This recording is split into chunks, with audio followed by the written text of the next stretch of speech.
Okay, welcome everyone. It's a joint briefing from the Ways and Means and the Appropriations Committee. Today we've asked some folks to come talk about the revenue write-down. I think it's important for those watching online that we take a step back to sort of explain what the Board of Revenue Estimates is. Essentially every year around December, the governor puts his budget together, and in doing so, he relies on estimates of what we believe the revenues will be for the upcoming fiscal year. As we move through the year, the Board of Revenue Estimates who produce those estimates get better data. They get more information and they are able to put a finer point on those estimates. That's what's happened today. The additional information that the Board of Revenue Estimates has been able to collect has resulted in a $250 million revenue write-down. This is particularly concerning because we were here just last year doing the exact same thing. And so I think it's important for us to sort of look at the causes of this, where we are, where we're looking in the future, and how we might address the situation. So we've asked that the comptroller and her team to join us to talk about the meeting today, the fiscal unsustainability of revenues. We've also asked David Romans from DLS to join us to talk about the decrease means for the budget that literally the Appropriations Committee is in the midst of working on. Because essentially what this $250 million write-down means is that this budget is immediately out of balance by $250 million. With that, I'll turn it over to Chair Atterbury. Any opening remarks, Madam Chair? Okay.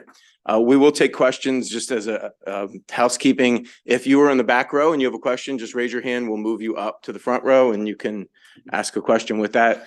Madam Comptroller, so great to see you. Thank you so much for being with us. Feel free to bring your team up if you need. Thank you, Mr. Chair.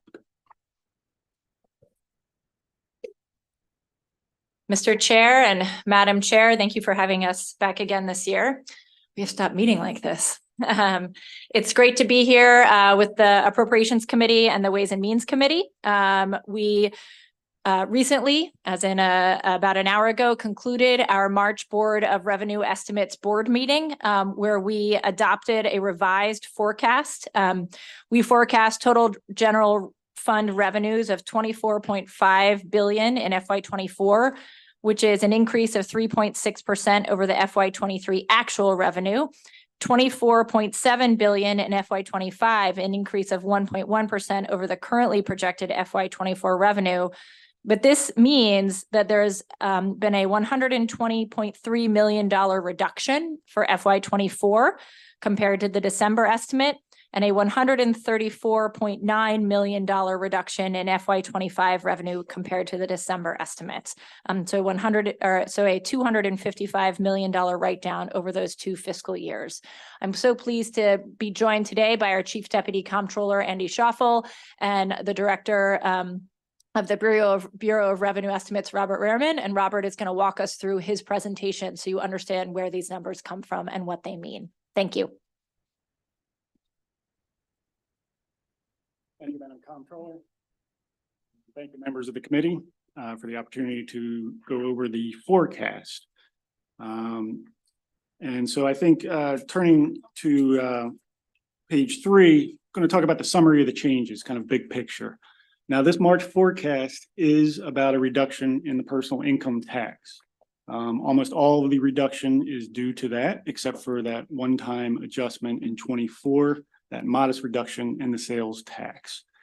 Furthermore, most of the reduction in the personal income tax is due to us lowering our forecast for withholding income tax. We adjusted that down by about 5 percentage points in the next couple of years.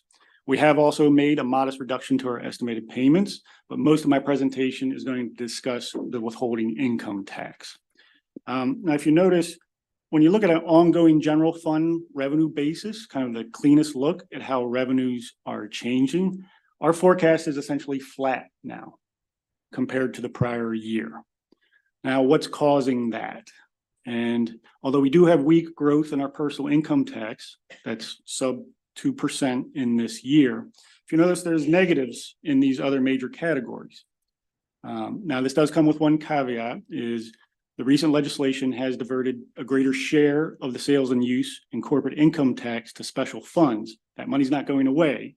That's going to support state funding. But when you're looking at a general fund, it's going to be growing slower than the total collections. So the corporate income tax and sales tax, two of our important sources on a general fund basis, are negative. In addition, our fourth most important source, lottery, is also negative in 24. So those are the moving pieces in terms of the fiscal 24 forecast that essentially has us flat year over year. Now turning to fiscal 25, the growth rates do improve, primarily due to stronger growth in the sales tax and in the personal income tax. But again, you do also notice some negatives in those other categories. That's primarily two sources. One of which is interest income. We've been getting about 10 times the normal amount of interest income, but that's going to normalize over time. So that revenue is starting to go down in fiscal 25. The other impact that's large is lottery in fiscal 25. Special funds distributions to some recent capital projects are increasing in that year, and that's kind of dragging down the overall growth rate. And again, it improves in 25. But it's sub 2%, which is weaker growth than what we typically expect. Now, turning 2 pages forward to page 5, oftentimes, and more oftentimes than you think, the data doesn't always align, and they tell you a different story. And we find ourselves in that situation at this point in time. Specifically, our withholding income tax data is telling us something different than our economic data and our economic indicators, particularly for the labor market. On the economic data is showing continued strength and continued job growth. Unemployment is still relatively low, and there's not a worrying break in our employment trend that would suggest recession. However, when we look at our withholding income tax data, that's showing a faster decline than we anticipated in our forecast. So we had 3 choices in this forecast in terms of this misalignment in the data. We could take the income tax data and write down fully to that amount, but that has a risk because withholding is noisy even over some longer periods of time. Some companies don't pay in one quarter, payrolls can slip, so there is that risk. Our other option is we could have gone with the economic data that shows stronger growth. However, that can often be revised. And if that's the case, we would have missed an opportunity to make an appropriate adjustment in our forecast if that data eventually gets revised. So what this forecast is, it's kind of a middle course or a middle ground. We recognize some of the reduction in withholding income tax, but not as much as our tax data is telling us at this point in time. One thing to point out is important about that is there is downside risk in this forecast. If that withholding income tax data continues to show that trend and the economic data is revised to match it, there could be additional reductions at the end of the year, or the estimate may end up, the actuals may end up being less than what we estimate. That's only one scenario. That's not what's going to happen, but that's kind of unique in this forecast, this approach that we had to take in terms of this disagreeing data. And turning to the next page, just looking at one of our economic indicators, this is employment growth. And it's doing what we generally expect, is coming from these unsustainably high employment growth of the pandemic years, the federal pandemic assistance that's wearing off, but it's been relatively steady. We continue to add jobs. Now, withholding is basically on total wages. So it's not just employment, but it's how wages, average wages, are changing. We do see when we look at the economic data on wages, there is a slowdown, but again, it's not quite as severe as the withholding income tax data. There is one point of data that is concerning on that. We had Q3 wages, and they came in weaker than expected, the preliminary numbers. We were expecting 4%, and it came in at 1%. But again, big picture in terms of the economy, the economic data, there is still strength in the labor market and the economy, and we don't see a concerning slowdown that would indicate recession or a significant slowdown in general. Now turning to the next page, kind of what's changed relative to December that guides our decision to reduce revenues downward for the personal income tax. This shows our attributable withholding data. This puts it to where it belongs. It's not cash collections. So it gets sorted out to the month in which it was paid, the wages were paid. So that gives us a cleaner picture of the economy, and we use that to track the economy. So going in the December estimate, things looked good. We were still having slowing as we expected from these unsustainable growth rates. But year to date, we were at 6%.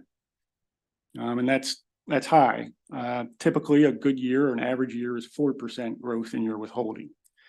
So we had our estimate in December based on that data that we had that showed continued strength in our labor market. Now turning to the page, what changed in March is we had successive quarters of data, and they indicated unexpected weakness beyond that quarter. And particularly concerning, even though it's preliminary, is the fourth quarter. There was a decline in that quarter. Again, that's preliminary.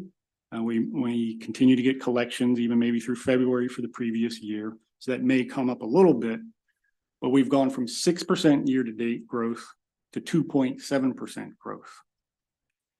And we spent a lot of time looking at that quarter, digging into that data. We did not see any anomalies that would explain it, like a large taxpayer that didn't make a payment or his payment slipping from there. What we saw was some slowing across all sectors. And I'll discuss this a little bit. We saw some slowing in the federal government as well, and in the private sector. And I should note importantly, though, we're not talking about a decrease in wages, but just the slowing in the growth. So we were still remaining positive, just slower than we anticipated. On the next page, one of the things we looked at is, as I mentioned, withholding can be noisy. So we concentrated on companies that filed in the current year and the prior year. Unlike individuals, businesses can change names, they can have and then there can be mergers, acquisitions. So we wanted to see, okay, let's look at this time series. What's the growth rate in these companies? And this represents about 99% of our collections. So it gives us a good idea of the growth rate. And that is a very significant deceleration. I think what we're seeing is almost skipping. We're going from elevated, skipping kind of normal growth and going to sub-trend growth rates. And I'm going to be talking about why we think this is happening. But to be clear, we don't know for sure. Because this is a sharp deceleration and it's relatively recent. And although we've spent a lot of time looking into it, we can't say definitively this is the cause of it. And that is also ties into our approach and our forecast is why we took this middle ground or middle path in how we adjusted our estimates. And turning to the next page in terms of what could be causing this, there are 5 different issues listed on here. And I'll point out that just one of those can materially impact the trajectory of our economy and our revenues. And there's 5 of them on there. And this is unfortunately the times that we're living in right now, post-pandemic. It's not normal days, if you will. We're still having shocks from the pandemic.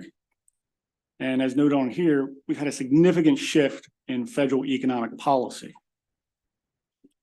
On fiscal policy, not too long ago, it was the full might of the federal government supporting the economy, trillions of dollars coursing through the economy. And again, we didn't go back to normal spending. And again, whatever that is in Washington, D.C. these days, we went to continuing resolution funding. And although we certainly dodged a bullet when we did not have an extended shutdown, CR funding creates a lot of uncertainty, both at federal agencies and for contractors. And we also, when you look at monetary policy, similar story. Federal Reserve, full support of the economy, every tool at their disposal. And then again, we didn't have this gradual increase of rates. They didn't return normal pre-pandemic levels. We had this very sharp increase. And to be clear, that purpose was to slow down the economy because inflation was too much. So I'll be talking that, maybe federal government kind of exacerbated some of our volatility in terms of our withholding. But big picture is it's the private sector slowing down from these very high growth rates. And this was an intentional policy in the Federal Reserve because they needed to get inflation under control. And the last aspect on there that's highlighted is the shocks that we're all talking about. And it's not just our economy, our society. They're still reverberating through, and they're not fully understood. And one thing I'll highlight, which is concerning, and we've discussed also in our State of the Economy report, and we had a good discussion with the Ways and Means Committee earlier this year, is the lack of recovery in our labor force participation since the pandemic.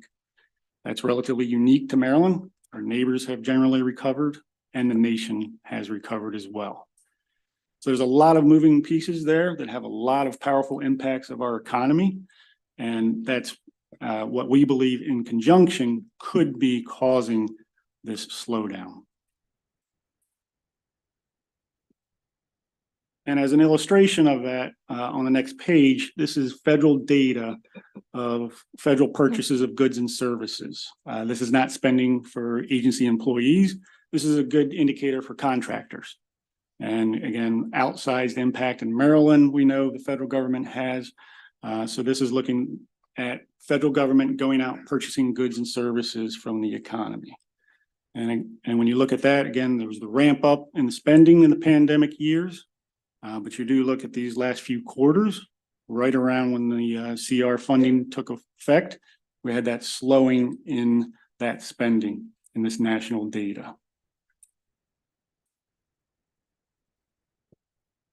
And looking more into this withholding growth, this is the quarterly growth in our withholding income taxes. And again, 4% is typical, and we really had that very strong growth. And this also breaks down by component how much of the federal government was responsible for our total growth, and then how much the private sector and all other sources accounted for. So again, in a typical year, we'd have 4% total growth, and of that, the federal government directly would be responsible for about 0.5 percentage point. And that's only direct federal government spending, that's not contractors. And in addition, this data is not comprehensive. It's not all agencies, but it's the vast majority of them. And again, big picture, blue bars, significant slowdown in the private sector and all other sources, but the federal government actually contributed to volatility where it pushed up our growth rates in the prior year, but now they're a drag, and particularly in the last quarter. So they brought this, our total growth rate down. Again, mostly due to the slowdown in the private sector, but a contributing factor was the federal government in this slowdown as well.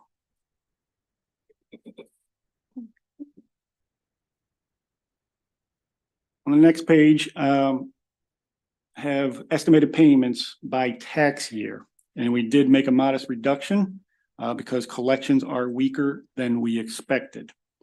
Now, looking at tax year, this also has the contribution by pass-through entities, PTEs, and by individuals. And in 2020 and 2021, we had that surge in PTE payments that was related to the SALT deduction cap workaround.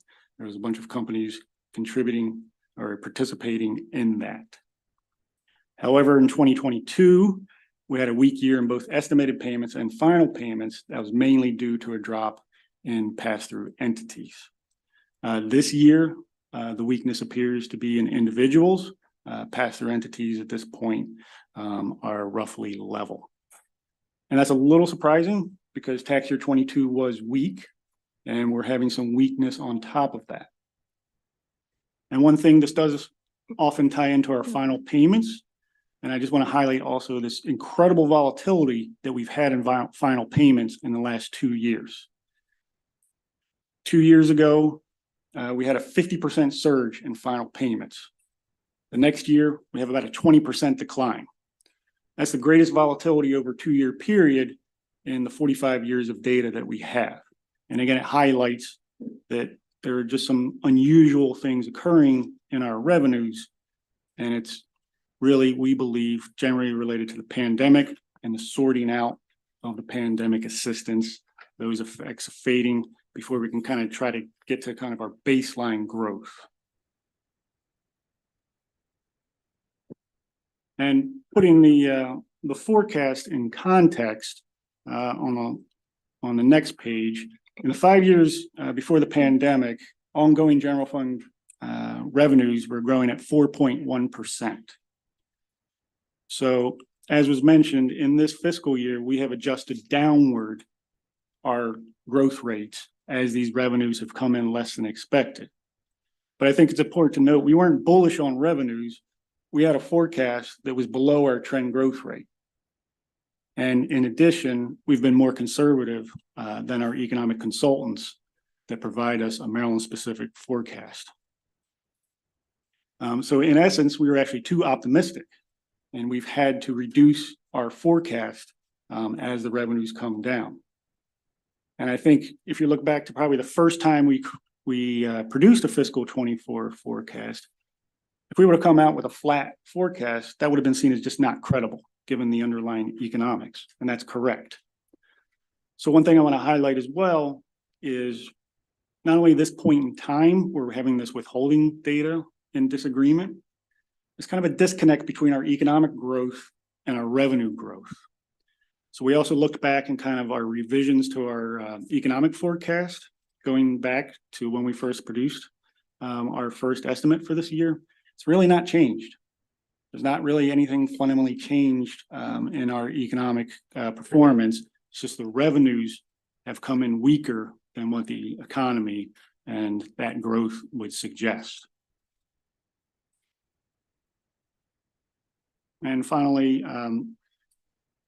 putting additional context in that is in our 2-year forecast, again, we do not have a 4.1% or typical growth rate in our forecast, and in our unofficial planning years, we also have these modest growth rates as well. And I think as we've thought about this and these slower growth rates, again, we don't believe this is our trend growth rate that we're experiencing. We do think it's a sorting out of kind of the pandemic surge, this tidal wave of spending and economic activity, and that kind of receding, and that might be kind of muddling our numbers and underlying growth trends, if you will. But we do have some concern. We're closing in on about 2 years removed from that. And the longer this subpar growth goes on, this is something that we're going to continue to monitor and see if these growth rates do not recover. So thank you. That was my presentation, and I think I will hand it over from here. Thank you so much, Robert. So Mr. Chair, Madam Chair, just to sort of conclude and put a bow on top of it, 3 things to keep in mind that I found really important in this conversation. There's one of the most important and as of yet unexplained themes is this divergence between our economic data and our revenue or tax data. What I mean is that, as Robert said, our state economic data continues to show job growth. And of course, you all know we have the lowest unemployment rate in the nation, but our tax data and revenue shows a significant slowdown in the withholding tax, which would imply that job growth has stagnated or wages have slowed or even declined. But as of right now, the economic data doesn't point to any specific culprit driving down those withholding tax revenues. And as Robert noted, it does appear to be this combination of multiple factors. Number 2, I just want to also note that if withholding is not going up, then neither is our sales and use tax revenue. When people are making more, then they are able to spend more. But we also have to keep in mind what we actually tax using our sales tax, and keep an eye on spending that is not taxed as well, and the trends in spending. And then finally, just to reiterate, we need more Marylanders in the workforce for stronger economic growth and for revenue growth. We need to work together to keep instituting policies that I know you all have really championed and our governor's championed that support more people, especially individuals of prime working age, working in Maryland, coming to Maryland, and to make sure that our labor force is well prepared to meet the challenges and demands of today's economy and tomorrow's as well. So thank you very much, and we look forward to your questions. Thank you for the great presentation, and thank you all again for being with us. Before we get to questions, I just want to welcome our Speaker of the House who's joined us. Madam Speaker, welcome. Thank you for being with us. With that, any questions from either committee? Delegate Plavkovich-Carr. Thank you, Madam Chair. Thank you, Comptroller Learman, Mr. Rearman. Thank you for the presentation. I just want to drill down a little bit more on slide 12, where you spoke about the role of federal funding. I mean, we all know Maryland and every state was really lucky to get a lot of funds at a time we really needed it. But I'm just wondering, would it be fair to say that the federal funds that we received have kind of papered over problems that already existed in terms of Maryland's revenue structure? I'll start off and then turn it over to Robert. I like to say that I think the federal government acts as a stabilizer in our economy until it doesn't. I think we see some of that here, and Robert will go into it more, but we also saw this during sequestration. And the hit that our economy took after sequestration was real, and it took us quite a while to recover. Yes. And I think I'll just echo those comments. Again, this is, again, the theme of just atypical occurrences are happening. And again, that's kind of the lore of the Maryland economy is this, it is a stabilizer. And again, until in this instance, though, it did not. And I'll just add, especially if we see continuing resolutions, rather than adopting, sort of long-term responsible budgets. Delegate Feldmark. Thank you, Madam Chair. Thank you for the presentation. I want to focus a little bit more on this misalignment or divergence between the economic data and the revenue data. And Madam Comptroller, I believe you referred to it as unexplainable, but I'm gonna Unexplained. At some point, we will be able to explain. Wonderful. Well, I'm hoping to bridge that gap here with a few questions. I mean, can you can you speak a little bit more to why we're seeing this and sort of the trend we're seeing in this continuing? I mean, this is how many write-downs in a row are we at right now? 5. Okay. So is there, can you explain a little bit more about sort of that continuity? Sure. In this divergence? I think I'll kick it over to Robert a little bit to talk about more of what's on slide 10, but I think this is our hypothesis, right? Slide 10 is our hypothesis. And it shows, as he noted, any one of these could result in decreasing revenues to the state, and we have 5 of them here. As I said in the BRE meeting, it produces a bit of a gestalt effect. So I will turn it over to Robert to drill down a little into this. And finally, I'll say it's unexplained right now. At some point, we will be able to look back and understand, I think, more about why the divergence happened when it did and see it potentially coming together. Sure. And what I'll add, I think, going back to kind of September 2022, the big debate in the RMC committee is the federal stimulus has pushed us up to this higher level. Do we grow off of that? Do we kind of level off, or do we have a slower growth rate? And what may have occurred is it was more of an acceleration of revenues rather than just a full increase. Because we've started to look at our PIT forecast, what we had before the pandemic, and then now compare it, and they're starting to converge over time. But if you look at fiscal 22, there was this big spike, and we knew that was capital gains, and we never expected that to continue. We had a decline in capital gains. But we just recently received revised data that the increase in tax year 21 was even more than what we thought. The increase from 20 to 21 was greater than what we typically get in a year. And the market wasn't up that strong. So that may be something related to the pandemic where individuals were selling assets, selling businesses in addition to investments. And so now going forward, even though we had a great or relatively good stock market year last year, that might have pulled forward capital gains. So that's maybe an instance of this disconnect between the underlying economics and our revenues, because capital gains not only volatile, but it's a very important source of income. I could add to that just to, as with all information, right, it's important to know where your information is coming from. And economic data is always an estimate itself. When you see a jobs number, when we hear that in the newspaper, once a month, that is an estimate. They have a model and they estimate how many new businesses are in Maryland, how many businesses, they use the term died in Maryland. And then they estimate like by industry.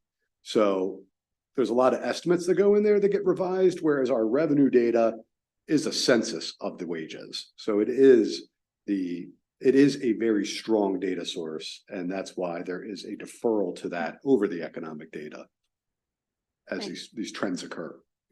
Thank you. I guess given that, and given those challenges in understanding exactly what we're seeing, what do you see in terms of a change anytime, hopefully soon, but what would you expect in terms of when we might see the revenue data not lagging so far behind our economic data? Well, the jobs data will get revised. God, not for another several months. I mean, it's gonna be several months before that gets revised again. And the wage data is even further along, probably 3/4 out before that'll get revised. So it's going to be quite some time before that. But again, I would urge you to focus on the revenue data, especially. That is solid data. Okay, thank you. If I could just follow up on that. I mean, given that we've seen these sort of 5 write-downs in a row, we've seen this trajectory and this dichotomy between sort of the economy and revenues. We need to look and plan for the sort of future. We've seen shortfalls here without these write-downs. So are these something you believe will change in the future? Or do you believe that this trajectory is going to continue, given where we are with revenues and our reliance on the revenues we have on the books now? Yeah, good. I think in our forecast, we do have an increasing growth rate. And again, I think the case for optimism is, again, maybe this powerful force is this receding of this federal spending, and that's what's kind of dragging our growth down. And it may have taken longer for that effect to disappear to get to our trend growth rate of maybe 3 or 4%. So within our forecast, that long-term forecast, we are having that increase in growth rate. So we do have an improvement. So we do think it's kind of a COVID hangover, if you will, in a number of different sources, including the sales tax, which we talked about in our December forecast. What we saw there was a weakness in certain spending categories during the pandemic. Everybody was improving their house. Everybody was buying electronics. And since those are long cycle replacement, that again pulled forward some spending. And we also saw some weakness in the residential market as well. So those kind of impacts are going to take longer probably than we anticipated to hopefully get to that higher typical growth rate.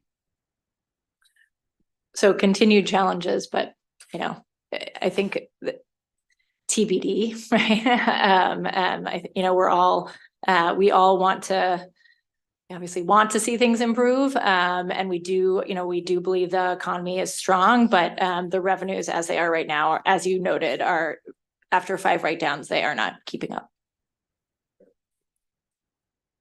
We have another Delegate Wells. Thank you, Madam Chair. Thank you for the presentation. So I think my colleagues were kind of beginning to get towards this point as well, but I'm just wondering, does the Board of Revenue Estimates, moving forward, do you take a pessimistic, optimistic, or more of a middle road type analysis when determining revenue projections? Yep. Important question. And although I am an optimist, no, we take a middle road approach, as Robert noted early on. And I think, this is the right approach because we do need to make sure that we are following the data and following the numbers. And I think taking this middle ground approach for these revised estimates is sensible. It's important that we closely monitor our revenues over the next several months to track whether we start to see stronger alignment between tax and economic data and whether revenue trends shift. But so that is why we are taking this middle ground approach. Thank you. Mhm. And then also just seeing that this is our fifth write down in a row for the state, is it likely that we're gonna see another write down happen again later this year? Unless we September. change something, I mean, it seems like unless we are changing, unless our revenue situation changes, it seems like this trend is gonna continue. I think it's too early at this point because a lot can change between now and September. So that's the longest stretch of time in between Meetings. forecasts. And in addition, something that's unique to September is we'll have actual data. So one thing that will signal is, again, in the scenarios I laid out, if we are under the estimates at the closeout, that generally does tend to flow through the forecast. So that'll be a signal of September. That's only one signal again, because our economic outlook and other things can change. But again, there's a lot of time that passes between those forecasts. Thank you. Okay, Delegate Watson. Thank you, Mr. Chair. I recognize that the BRE does not forecast transportation revenues, right? We are part of the consensus group for that in conjunction with DLS and MDOT. Okay, so Mr. Chair, with your blessing, I would like to take advantage of the fact that we have a transportation expert in her former life here in Comptroller Learman, just to ask whether, in your opinion, are we dealing with a similar instability in the transportation revenue sources? And do you see, if you think so, do you see that changing anytime soon? Sure. No, I mean, I think you all know as well as I do, just being an expert, this is why the Train Commission is so important. We do not, as we have projected and as MDOT has projected, we don't have the funding coming in to support the infrastructure needs that the state has over the long term, even over the life of the CTP and moving forward. So certainly, I think there are concerns about where our transportation and transportation infrastructure dollars are coming from. And to be clear, we do estimates of some of the different tax types that contribute to the Transportation Trust Fund. And then Robert and his team meets with MDOT and DLS and others to adopt those estimates. So when we talk about transportation infrastructure, we're talking about transit and buses and roads and bridges. Things right? I care about. Right. So I just want to make the point, though, even though we're talking about the general fund revenues today and the effect on the state budget and planning in the out years, it's equally as important, I believe, for us to keep in mind that we have this whole other major system, transportation system in our state that's supported by revenues that are facing similar problems. Yeah, absolutely. Thank you, Mr. Chair. Thank you, Delegate. Good point. Delegate Henson. Chair, and thank you, Madam Comptroller, for the presentation. I wish it were better news, but it's the news. I'm trying to figure out what, if any, role the rise in self-employment has on the withholding numbers. At least anecdotally, during the pandemic and then after, there seemed to be this surge in self-employment, if not gig working in the economy. I'm trying to see if that has any impact on what you're seeing with withholdings.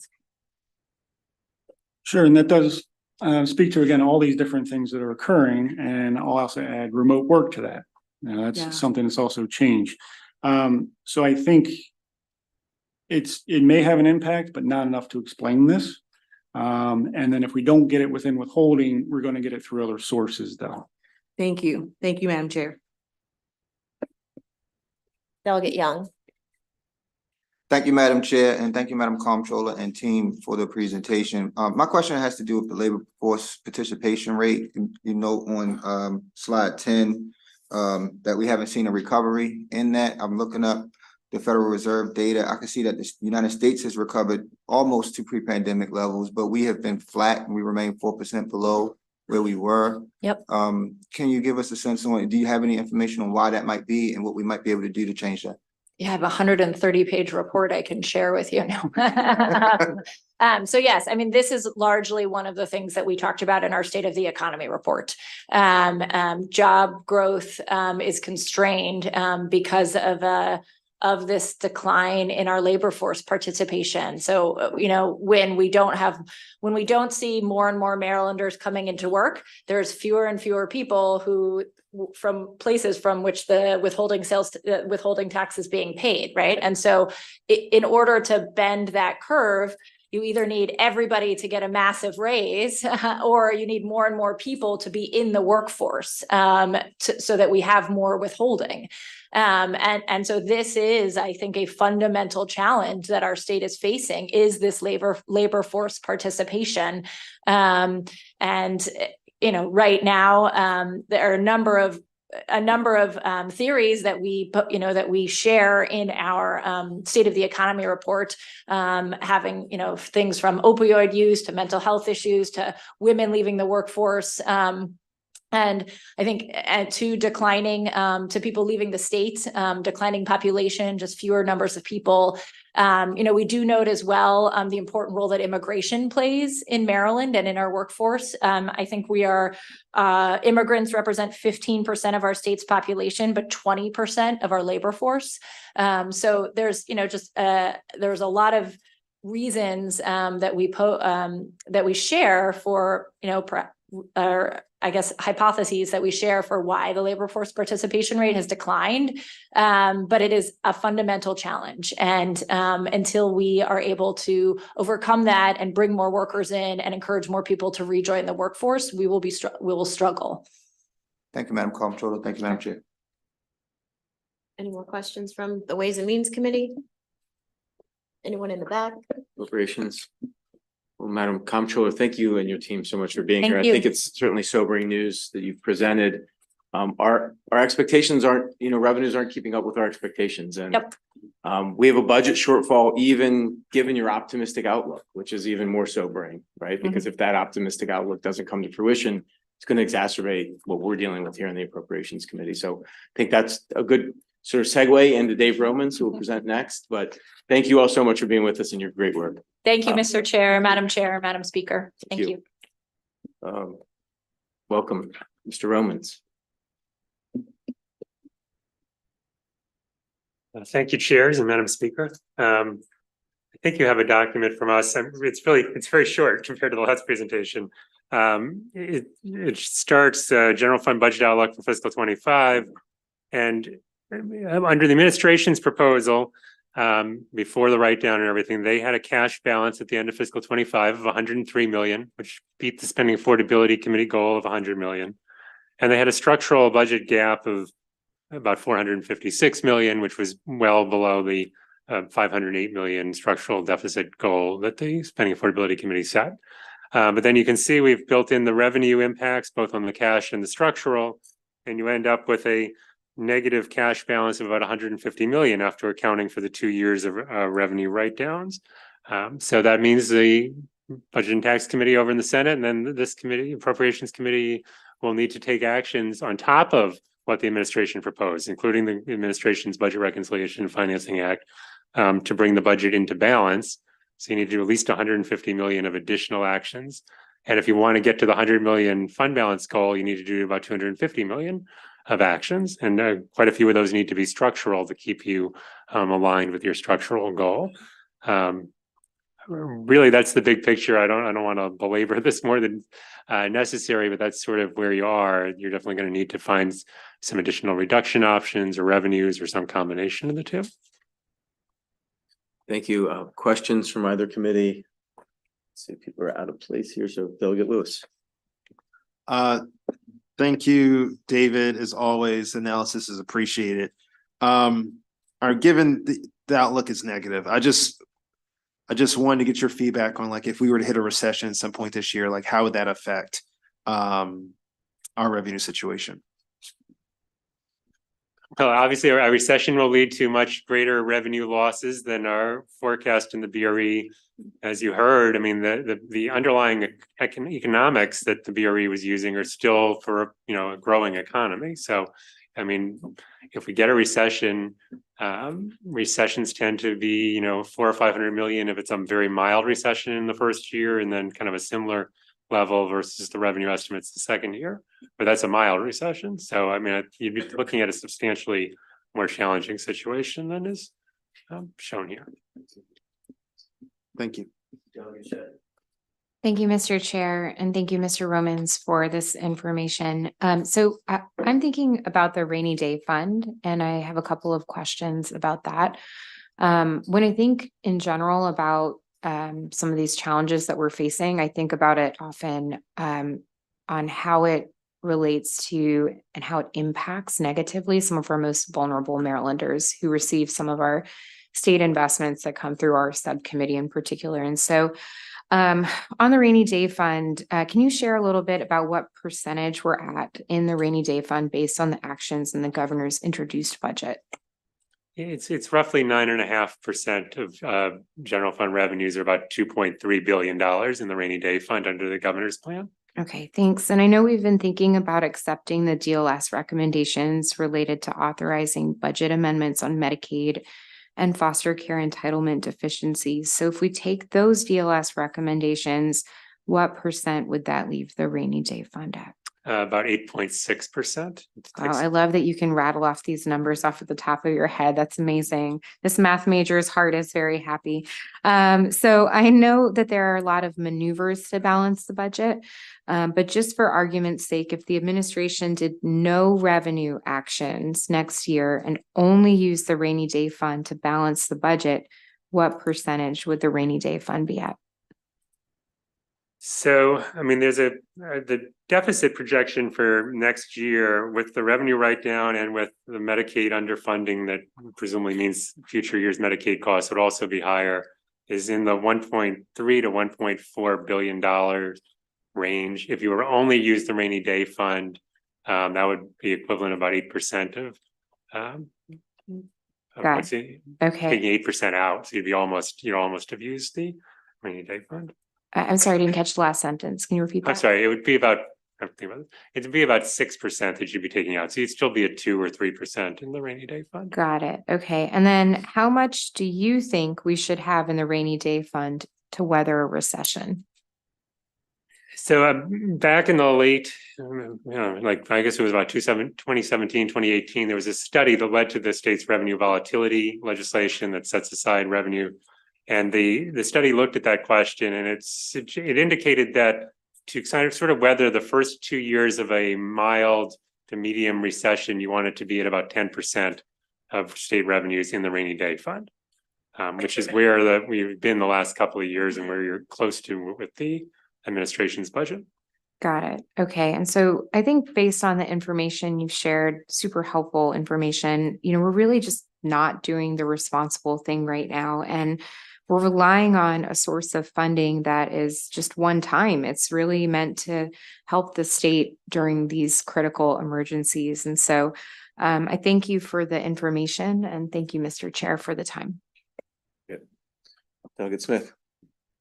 Thank you, Mr. Chair, and thank you, Mr. Romans, for your presentation and your feedback. I wanted to look at, page 10 of the fiscal briefing, which really indicates where the blueprint fund has been and where it's going. And as we see there has been sustainable ongoing funding and fund balances. So it's looking at the funding sources. And we already know that by fiscal year 27, we're probably going to need $429 million to supplement. And then by the time we get to fiscal year 28, the fund balance is going to be completely out of whack, and we will have to tap general funds. And so has anything that was presented today by the BRE impacted those numbers? Only on the margins, because as you heard, most of the revenue write down was the income tax, and none of the income tax revenue goes to the blueprint fund. The sales tax write down in 24 would also have a minor impact on blueprint revenues in fiscal 24, because a small share of our sales tax revenues go into the blueprint fund, but it doesn't materially change the outlook that we presented back in January. So when we get to fiscal year 28, that means we'll need at least $2 billion in the blueprint fund. to meet our commitment? I mean, there's gonna need to be a lot of general funds supporting K through 12 or more money into the blueprint fund. So what would it look like with the state's general fund if the current revenue sources, the ones we have right now, and the wild unsustainability they appear to possess, had to support the blueprint fund in the beginning of fiscal year 2028? So, I mean, I guess the way I look at this is that, the general fund structural gap in fiscal 28, for example, would probably be if we were to add the revenue write down and the sort of addressing the underfunding of entitlements, which would be an ongoing issue, to the administration's forecast from back at the start of session, you'd have about a $3.4 billion general fund budget shortfall in 28. And it would grow again if you were using the administration's forecast to about $4 billion in 29 in general funds, which is an extremely large shortfall. I mean, I said this back in January. The level of shortfall we're looking at in 29 is the kind of level of shortfall we haven't seen since the Great Recession. And while we're seeing revenues not performing as well as liked, we're not in a recession right now. And I mean, that is very concerning, that how large that gap is, because if we were to have a recession, it would just make the gap, that much larger and make it very difficult to manage the problem. So what you're saying is a problem is getting bigger and bigger, and it doesn't appear, just refresh my memory. Are there any revenue actions in the governor's budget as introduced? There's some, probably the real ongoing one is the change to the lottery agent commissions, which generates like $30 million a year, but there's not a significant ongoing revenue proposal beyond that. Oh, you don't recall that, copay for childcare scholarships? Yeah. I think that's a revenue. Yeah, I really appreciate all your answers to my questions. Thank you so much. Questions. Thank you, Delegate. Other questions from either committee for David, Department of Legislative Services? Mr. Romans, thank you so much for being with us and presenting today. I'll turn it over to Chair Atterbury, who I think will close us out. Yeah, thank you. First, thank you to Chair Barnes and the Appropriations Committee for hosting us today. And thank you, Madam Comptroller, and to your team and to Mr. Romans for that very sobering news. I think we just heard that you're starting off in the red. Your committee is starting off in the red. In the red as of right now. As of right now, okay. And so every year when the Appropriations Committee brings their budget to the floor, the chair of that committee has said that the budget is fiscally responsible and socially prudent. Socially prudent means that it is the right thing to do. But for too long around here, the phrase fiscal responsibility has been used to justify taking cuts. More recently, it has been used not to address a looming issue, seemingly out of fear. Our fiscal responsibility is to the people served by these programs just as much as it is to saving the state money. It's not fiscally responsible to balance the budget by cutting programs to the state workforce, low-income working families, and especially to our children. Just because we can't do the morally responsible thing by funding these programs. We can either give up on the commitments that we have made, and I will say again, specifically to our children and to our teachers, or we can fix this problem. And Mr. Chair and Madam Speaker, I think it's time that we get to work. Amen. We're adjourned.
All right, committee, we're gonna do bill hearings in 5 minutes.